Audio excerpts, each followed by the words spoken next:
smiley faces. Welcome back. Hope you guys enjoyed spring break as much as I did. How many people wanted to roll over and not get out of bed this morning? Woo! Because you got accustomed to it over break. Actually, I got up earlier over break than I did normally, at least a good part of it. If you're interested in the bass fishing on Lake of the Ozarks, it's really good right now. Yeah, it's really good. It's going to be fun. I'm going to turn it up there next weekend. Spent 4 days on the water up there this last week, and yeah, it's going to be fun. So it doesn't change. Now, the fish change. Yeah, sometimes they move, but I don't think they will because they're coming in this fall. So it'll be fun. Yeah. All right, anything else? Housekeeping? Spring break? Some of you, I've answered a few texts and emails on sapling problems and those types of things. I did move back the date on the organic chapter and the organic learning curve one more time, because there's a couple people that asked me for more time. So I just bumped the date back to, I think, Wednesday. I'll move it again as long as I can get you to do it, right? Does that make sense? Yep. So just let you know that that was done. Any of those will be moved. I moved a number of other dates for people who went back and did some stuff early on, or I assume that they did. I reopened them for them anyway. Does that make sense? So I'm not afraid to do that. If I can get you to study, that's what I'm trying to do. I don't want sapling to penalize you. Right? I want you to use it to practice. Get your notebook out, do the problems on paper, and practice in that way, because that's the way you normally do a problem. Okay? That's just, especially the math problems, guys. The chapter we're working on right now, equilibrium, is a lot of math. All right? It's algebra. You're solving for X in a number of different ways. And so just letting you know that if you're not very good at that, this will take more practice. Okay, this is usually the chapter where I see the whole bunch of people that are really, really good and a whole bunch of people on the other side of it. And I'd really like to see some of those shift up. Does that make sense? But that's over the years. So I always tell you ahead of time what we're working on today to practice your algebra if you need to. Okay? And then learn terms, right? That's the big thing too. This week in lab, I didn't get a text, is lab due this week from the week before spring break?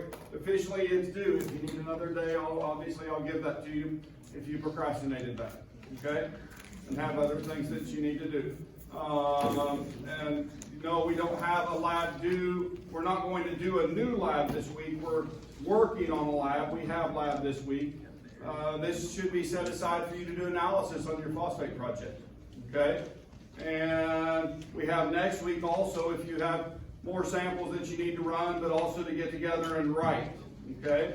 Now, just a reminder that there are some documents in Unit 2, okay, that may be important to you. You may want to relook at the lecture about the project as you're getting ready to finish it up, right?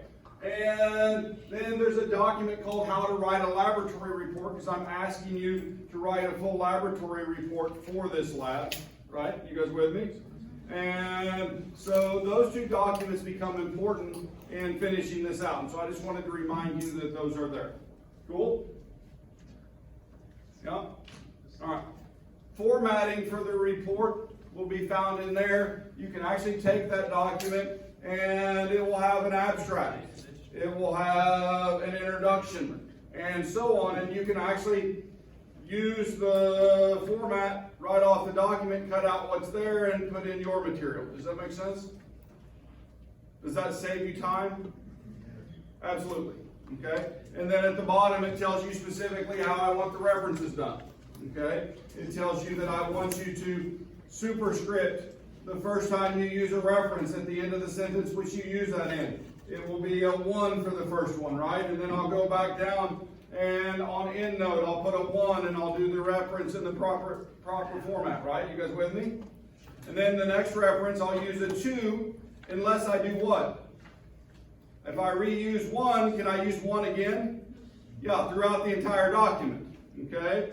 So you don't have to put in the reference multiple times each time you use it. If you use it 2 or 3 times, then you can just put the one subscript at the end of the sentence, and we know that's the reference that you used. Cool?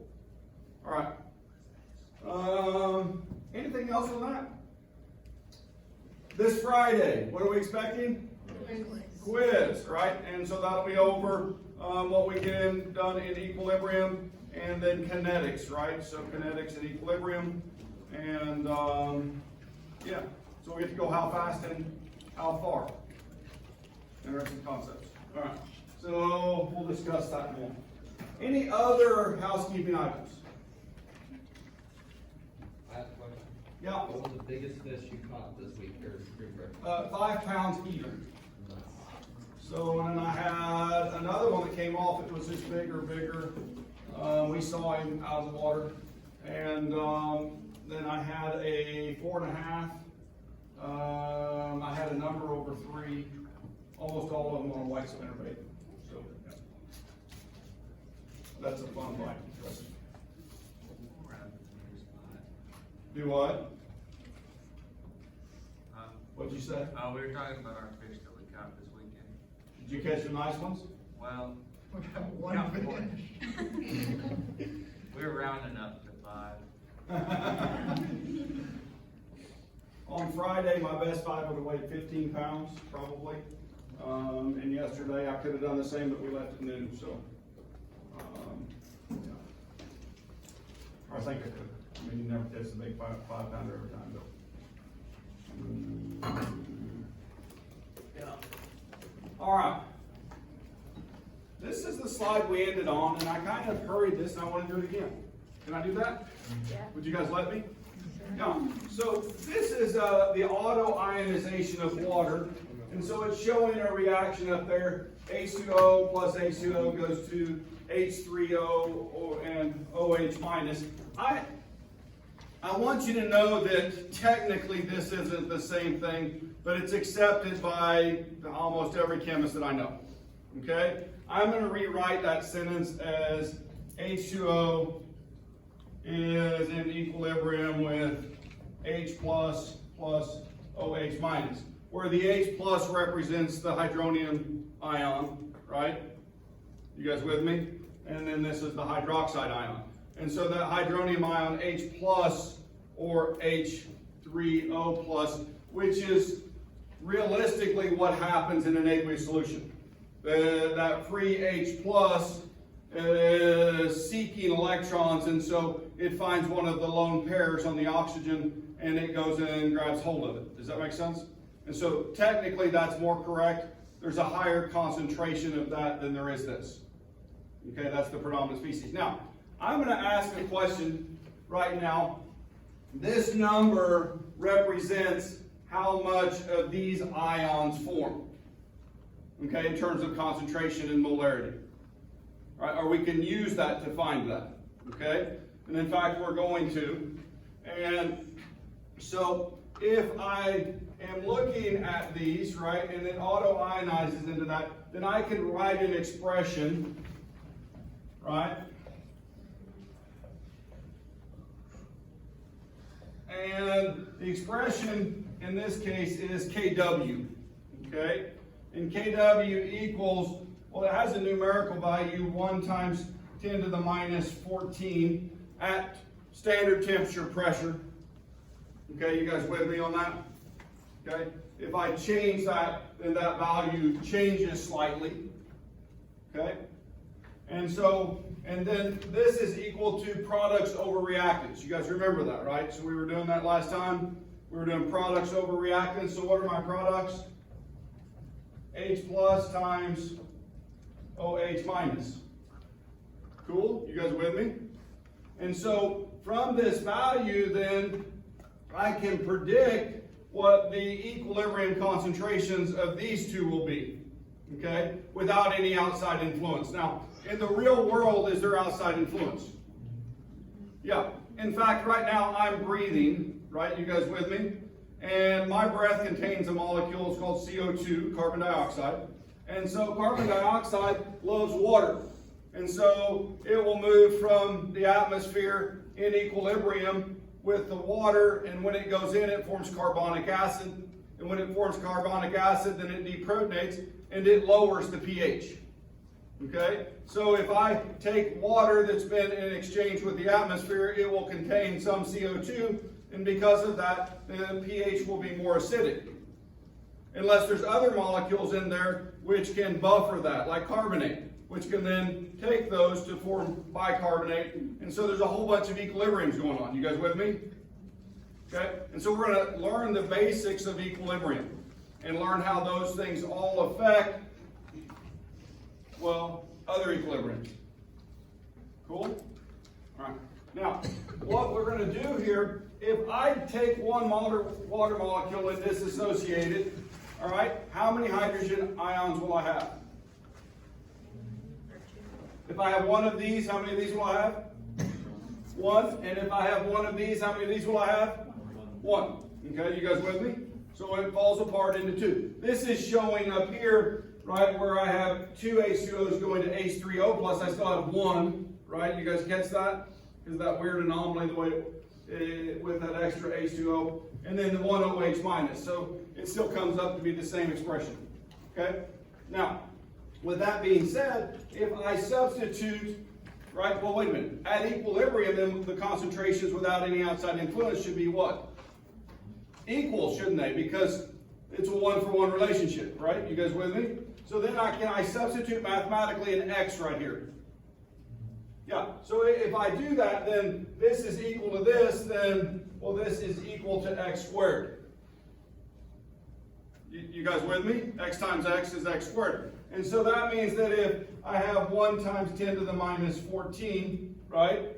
And I take the square root of both sides, then 1 times 10 to the minus 7 is equal to X. Okay? Now, I want you to take the negative log of 1 times 10 to the minus 7. We did that last time. This is why log basis 10 is so wonderful for this scale. It's pH 7, isn't it? You notice what I used in front of that. Because the negative log pH is equal to the negative log of the hydrogen ion concentration. You guys with me? And so we are looking at what pH, the pH scale that we use is defined on.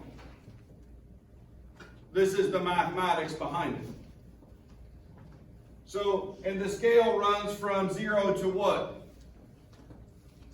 14. Now, I'm going to ask a question. Can I have a pH less than 0 or greater than 14? And the answer is absolutely yes. Okay? Mathematically, we're limited, but in the real world, I can have things like supersaturation. Okay? I can change solvents. And so based on this scale, then we're basing it on the water. I can take ammonia and get much more basic. Okay? Use that as my solvent. Does that make sense? Yeah. Have a higher concentration of OH minus available. Cool? So we're talking about an aqueous system. All right, now, I want you guys, and this is for it's now Dr. Long, right? But Dr. Easton, he used to always complain that my general chemistry students would come into his class believing that the dissociation of water would provide enough OH to do a base reaction. And I tell you guys, that is not the case. If you want to have an aqueous base for reaction, you need to add a strong base such as sodium hydroxide. Okay? What this is showing, well, is 10 to the minus 7, and that's molar. Is that a very big concentration? 10 to the minus 7. That's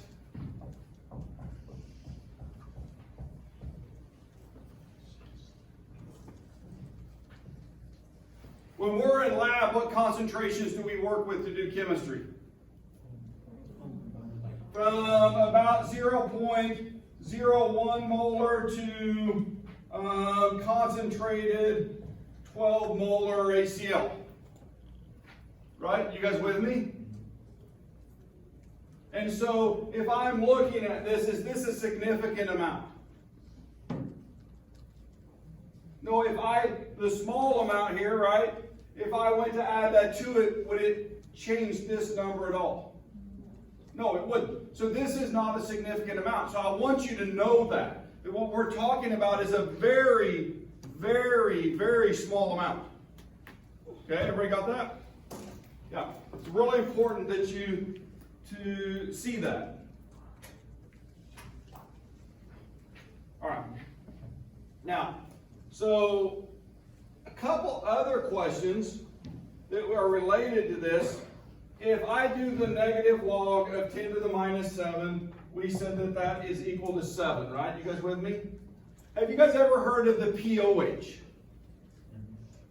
Right? That's the negative log of the hydroxide ion concentration. And if the negative log of the hydronium ion concentration is 7, then what does the hydroxide POH happen to be? Anybody do that one? 7. It's 7 too. And then 7 plus 7 equals 14, right? You guys with me? Well, because the negative log of 1 times 10 to the minus 14 is 14, right? And if you do your mathematics appropriately, if I take the negative log of both sides,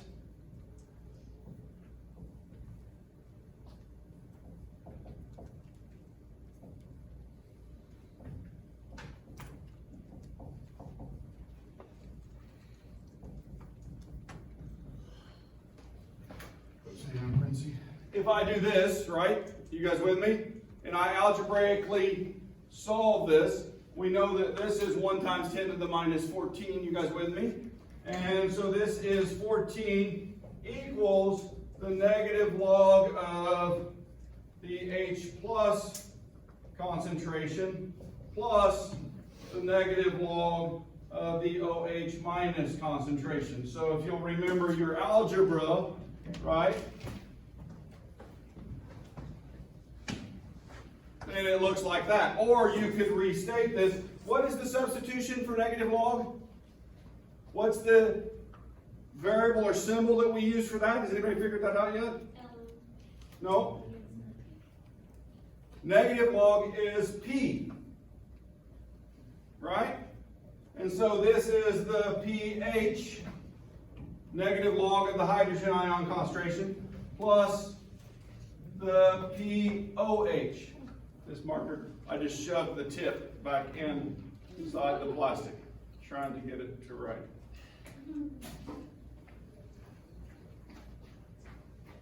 Feeling kind of pumped up.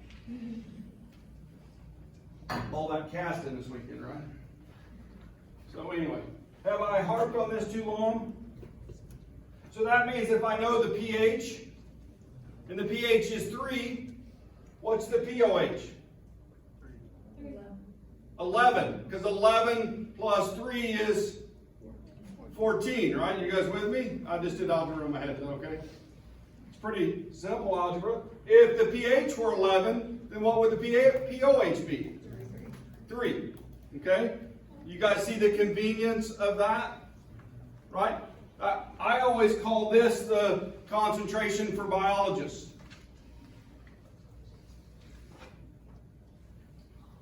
Because it puts it, never mind. Oh, Dr. Garrison, that's not even fair. I am a biologist, let's remind you of that. I have a bachelor's degree in biology. I also have one in chemistry. All right. Can you guys write an equilibrium expression for that reaction?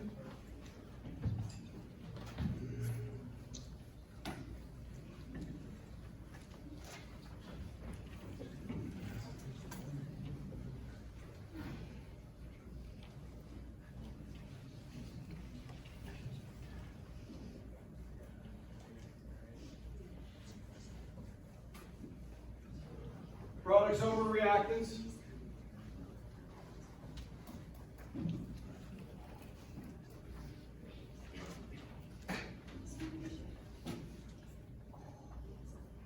Oh, you get something along that line?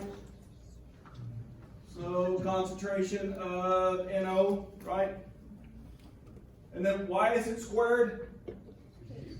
because the coefficient is 2. Now, I want you to go back to kinetics for just a second, because these expressions look like a rate law. Would you guys agree with that? And in the rate laws, we mathematically found the orders of reaction or the powers. Okay, you guys with me? There's a different way to find those. Now, they can be assumed sometimes, but you mathematically find them in that fashion. In this, it's always the coefficient. You guys with me? So you have to be able to distinguish when you're doing rate law versus equilibrium expression. You have to be able to distinguish those. Okay, so how about this reaction?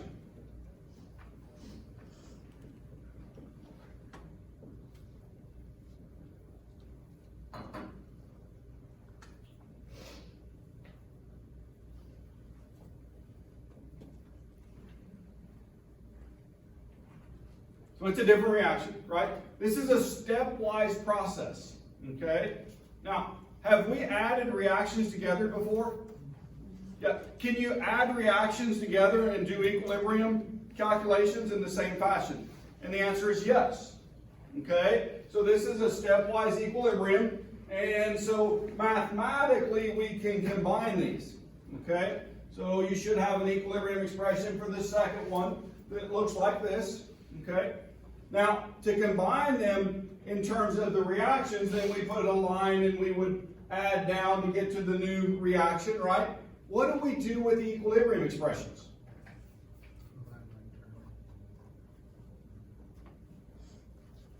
We multiply them together. They become K1 times K2, okay? And so then you would take the expressions and you would multiply those together, right? And if you have like terms, what would happen to them? They cancel out. So if I'm looking at this expression, then these cancel out, don't they?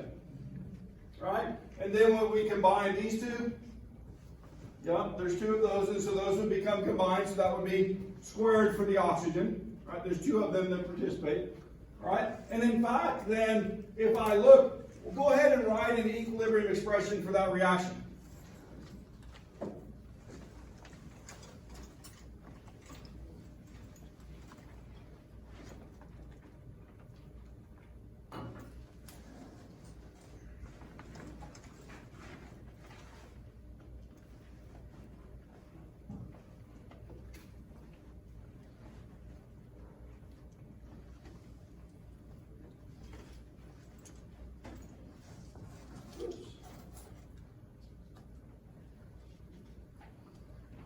Is that the same answer you got? I'm missing a slide right here. You got, that happens sometimes. You guys with me?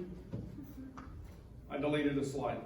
I don't know when I did that, but it's missing. So if I'm looking at the board, then the K1 and 2 should equal concentration of NO2 squared and N2 to the first power and O2 squared.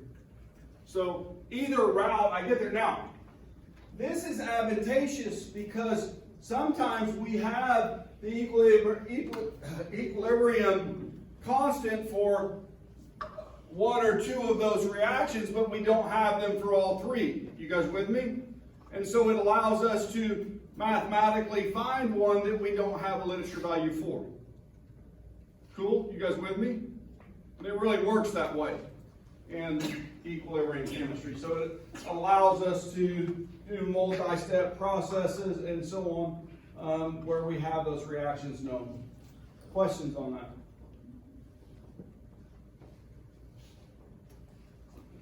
All right. I'm going to remind you guys of an equation, ideal gas law. We did a few chapters ago. PV equals nRT. So if I know the state functions, pressure, volume, and temperature, I know the number of moles, and that's constant. You guys with me in the process? Okay? And, well, R is the gas constant, right? So that's a constant. And what happens is I can rearrange this expression, okay? And the way I'm rearranging this expression is I'm taking the volume and the number of moles, and I'm turning them into what? What are those units for?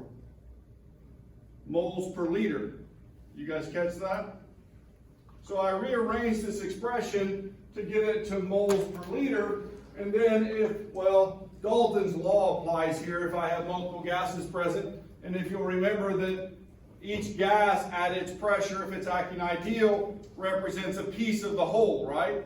Its partial pressure, the partial pressure of all the gases present sums to be the pressure of the total system, okay? So with that relationship in place, then what happens is P divided by RT is equal to the concentration of the gas present. Okay? Now, when we do this, then we have an equilibrium expression, right? And all of our species, N2 gas, right? H2 gas, NH3 gas. Then instead of knowing their concentrations, could I do the same calculation with pressure? The answer is yes. Okay? I can do the same calculation with pressure. I can substitute N for each of those P, right, divided by RT, and then using the same relationship in terms of coefficients, note that that is squared in the same fashion. And then if I come down, then to the first power and cubed, and so I've substituted that relationship, okay? And this is common. So if you look at tables very often, instead of having Kc, we'll have something that's represented as Kp, all right? And so what we're seeing is the relationship between Kc and Kp right here. All right? Well, after a little bit of math, what do you notice is common to all of those? The 1 over RT, right? And so mathematically, if I rearrange that, then Kc, and I isolate the pressures, right? And pull out the RTs, then the Kc is equal to Kp times 1 over RT squared, divided by 1 over RT, and 1 divided by RT cubed for that expression. Okay? So we can work in pressure or we can work in concentration. For this class, the mathematics that I'm going to show you, unless I tell you otherwise, are all going to be Kc. Okay? But you have to be aware that we can easily work in pressure instead of concentration. The mathematics set up exactly the same. The K values, you still look them up in a table. Well, you might have to calculate Kc or Kp from Kc or Kc from Kp in the sapling problem. Okay, so you have to have seen this to be able to do that relationship. All right. So there's mathematically reduced. And so in general, this is the equation that you can use to do that conversion. Okay? And so it's Kc equals Kp times 1 divided by RT to the delta N. And the delta N is the number of moles of gaseous product or reactant that's in, or the products minus the reactants. Okay? So the change in the number of moles from right to left.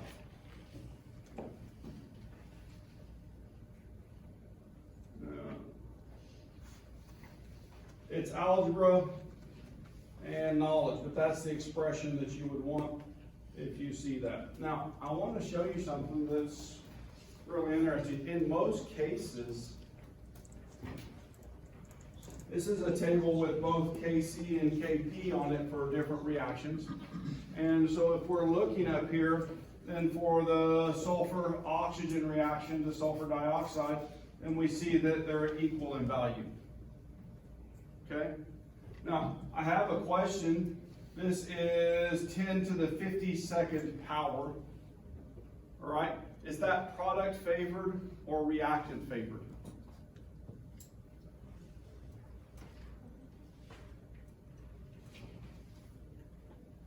hold on to that for just a second. Let me show another slide, because this is a great place to talk about this.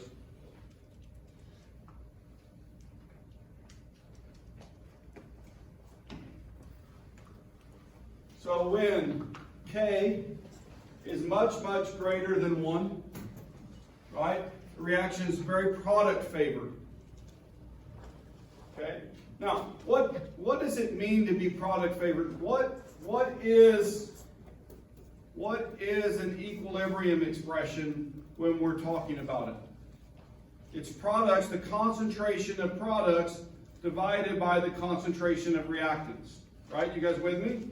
And so if that number is very, very large, then we have a whole bunch of product. You guys with me? And very little reactant. Because you're dividing by a small number. That makes a very big number, right? When I have a very small amount of product, right, and a very large amount of reactant, right, if we're looking at that, we're talking literally this. Product concentration divided by the reactant concentration, right? And so we're talking about when this is very large and this is small, this is a huge number, right? And when the reactant amount is very, very large and the product is very, very small, then this is a very small number. We're talking about a ratio of product to reactant. And so to help this make more sense, then what we're saying is that when K is large, all right, when this K is large, then that means it's going to be all product after the reaction. Okay? When K is very, very small, we're not going to make very much product at all, just like the water reaction. You guys with me? It's a really helpful concept to understand when you're doing the mathematics here. Okay? When you look at this table and you look at this first reaction and the number is 10 to the 52nd power, is that a large number? Yes. That's a massive number, right? You guys with me? So that means that when I put sulfur and oxygen together and let that reaction occur, am I going to have any sulfur left? Not unless it was in excess. You guys with me? Am I going to have any oxygen? If I have molar equivalents, there's not going to be any left. You guys with me? Now, if I try to go the other direction, if I take sulfur dioxide and I try to go the other direction, does that change that circumstance? Yeah. It's the inverse of that, and that's a very small number. You guys with me? Okay? So, all right. Looking at the next one. H2 plus O2, it's 10 to the 81st power. Product favored or reactant favored? Product favored. Now, I have a question. Can I take oxygen and hydrogen and put them together in a balloon? Why doesn't the reaction occur right then? It doesn't have the activation energy. It doesn't have the activation energy, so kinetically it's slow at that point because there's not enough molecules over the activation energy to get that to happen. Once I start it, does it go pretty fast to the product? Did we see that Friday before last? When we blew those balloons up? Yeah, very favored, isn't it? Once it gets going, once we get it over the energy hump. Okay, get it on the downhill slide. All right, so anyway, now if I'm going here, then N2 plus H2 to ammonia, product favored or reactant favored? Product favored. But you notice that it's not nearly as favored as those two reactions above. Okay? And in fact, there's other things that play a role in this. We haven't talked about heat. Okay? If I start, this is an exothermic reaction, and so if I heat this reaction to make it go faster, right? Then it actually shifts it backwards. Right? Because heat is involved in thermodynamics, right? And so we have to consider that role. And so these numbers are at 25 degrees C, right? And so whether it's favored there or not. Now if I'm looking at N2 plus O2 to NO2, then it's 10 to the minus 31. Big number or small number? Very small number. That's not favored, is it? That's probably a good thing, isn't it? Why is that a good thing? Why would I even make that statement? You know, it's a pollutant. It is, and what's our atmosphere made out of? N2 and O2, and if that was product favored, Don't die. then our atmosphere would be much different, wouldn't it? You guys with me? Now, can that reaction occur at higher temperature? Wait a minute. Does the equilibrium expression change at a higher temperature? It does. The K becomes 10 to the minus 3. So does that mean that we're making more NO at equilibrium at 2300 degrees? And the answer is yes. And so when we're firing a combustion engine and we're taking nitrogen in with our oxygen, which is then burning our fuel, are we also making some small amounts of NO? You guys get that? And so we've shifted the equilibrium by changing the temperature, by adding heat. Did I say that you could change an equilibrium by adding heat? Yeah, you can make it more product favored, or you can make it more reactant favored. And so anyway, enough of that. Now, actually there's something else on here. Let's talk about. See this group right here? So these are just non-metal reactions. This is weak acids and bases. They're also non-metals. It's an aqueous solution. But you guys have heard of weak acids and bases, right? And in fact, have you guys ever heard of a buffer system? Buffers maintain the pH in a narrow range, right? And so to make a buffer system, then I take a weak acid, right, and its conjugate base, and I put them in there in a ratio, which is appropriate to the buffer I want to make, and the pH that I want to hold it at, okay? But to pick what buffer system I want to use, then I can actually use the Ka's to find that, okay? Now I'm gonna tell you the buffer range for buffer is plus or minus 1 from the pKa. Plus or minus 1, wait a minute, what's pKa? Here's the Ka value. What would pKa be? Negative log. The negative log of the Ka. So you guys, I want you to make that connection because I can take the negative log of 1.8 times 10 to the minus 4, and that's very close to what number? 4, right? So the buffer range for that is 3 to 5. Okay, you guys with me? And so if I'm shifting down here to acetic acid, then its buffer range would be close to 4 to 6. It's going to be slightly higher. Or if I go down here and look at carbonic acid, it's what? 6 to 8. You guys catch that? So all of a sudden, this is useful in the laboratory. This is useful. In fact, we'll talk about in the chapter on acid-base chemistry about the carbonic acid equilibrium in your body.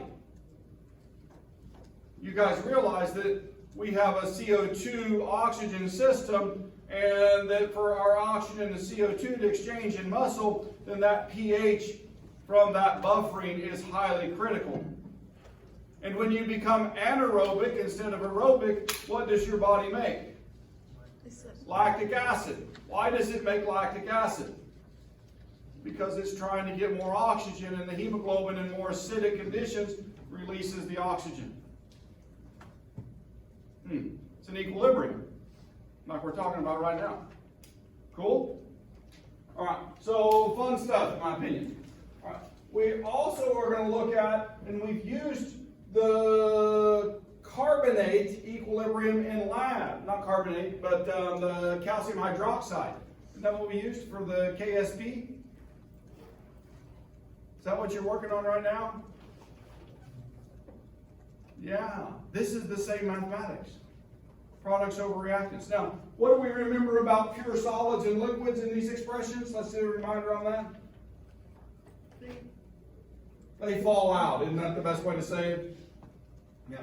Pure liquids and pure solids. I did that on water, and I didn't even say it earlier today. Right? I left out the water because that's the solvent, and it's a pure liquid, and so it didn't participate in equilibrium.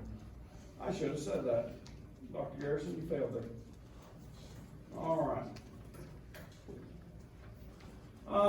This is your book's how to solve equilibrium, right? Derive the equilibrium constant expression for the balanced chemical equation, construct a reaction table, we haven't done that yet, we're going to, and with information about reactants and products, include the amounts reacted, all the things you know, right? Put an X in that's common for all the things that you don't know, okay? And then calculate the equilibrium constant in terms of X. That's if you're doing that, calculating the equilibrium constant. Or you can take the constant and find the equilibrium concentrations. Okay, so we're going to do that in that fashion, solve for X, and then check for reasonableness, right? My quant book that I use, we do this again, but we do more complex problems. And it uses the phrase by hook and crook, right? Any way possible, manipulate the system so that you can solve the mathematics. Right? Even by doing multiple guesses and maybe 10 iterations of the same problem to get it to a limiting change. Yeah, you want to do that in a spreadsheet. Okay? Just saying. Okay? Yeah, promise. All right. So let's do some of these. We finally arrived at my favorite part, the math. Well, picture first. N2O4 going to NO2, the brown form NO2. Okay, now wait a minute. Is there some NO2 present here? There is, because it's in equilibrium, right? But at lower temperatures, right? More of this forms at higher temperatures, more of the other forms. Okay? So it changes with temperature. That's kind of cool. Think about a reaction that way. Well, this was an equilibrium is established. Okay? And by placing 2 moles of N2O2 in a 5-liter flask and heating the flask to 407 degrees Kelvin, it was determined that at equilibrium the concentration of NO2 is 0.525 moles per liter. And it's saying calculate the equilibrium expression. Constant. Calculate the equilibrium expression constant. So let's write the equilibrium expression equation for that right off the bat.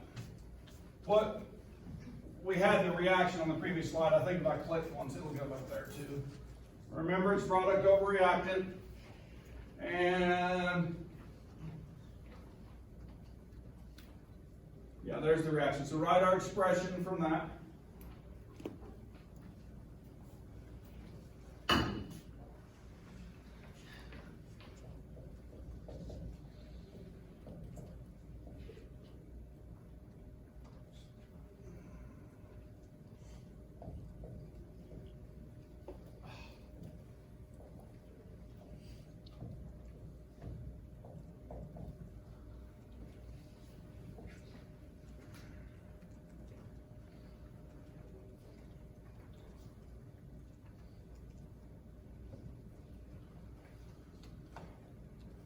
So, it says that initially 2 moles of N2O4 was placed in 5 liters.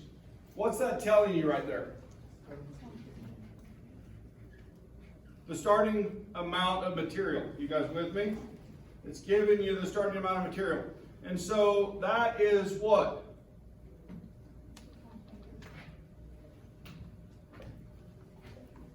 Concentration, yeah.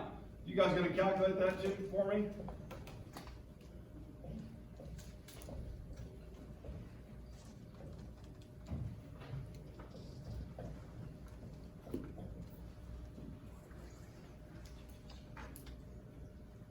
Anybody have that? My initial concentration, right, of N2O4 was 2 moles divided by 5. 0.4.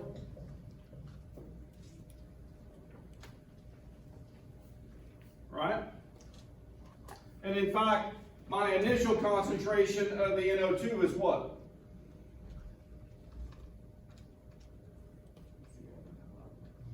Zero, right? I don't have any of that. I mean, that's the way the mathematical statement summarizes, right? Now, this is going to change, isn't it? as we let this go to equilibrium. Okay? Now this is a line that I'll let you drop in quant, but I have it in my general chemistry class because I want you to think about it. Right? But how is this going to change? There's some amount of this that's going to leave, right? And so can we just write that as a minus? Right? Now, for every 2 of these, there's 1 of these. You guys with me?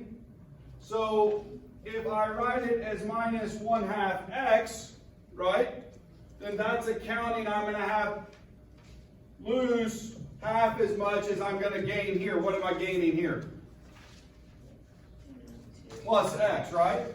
And so I put the signs on those because I want to mentally hang on to that. It's not necessary, but I do that both plus and minus sign. Is that okay?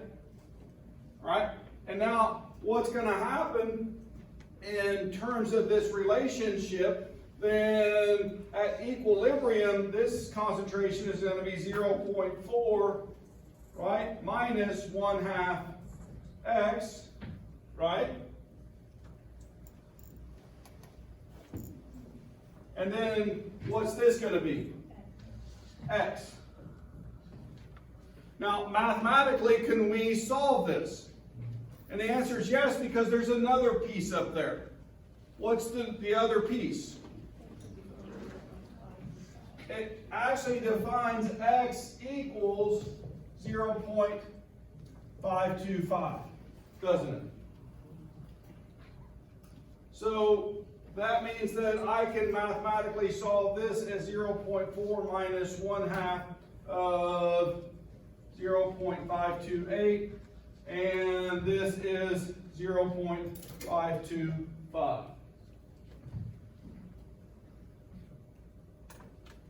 Now, can I find Kc?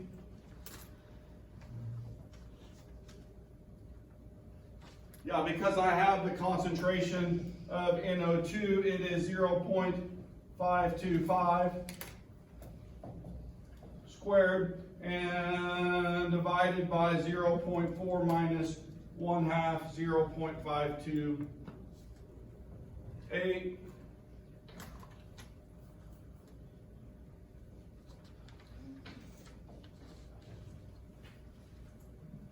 Yep. Where did the 0.528 come from? Oh, my bad. I changed that to 8. I don't know why my brain did that. Okay? So it was just to confuse general chemistry students. Totally, I don't know how that happened. Yeah.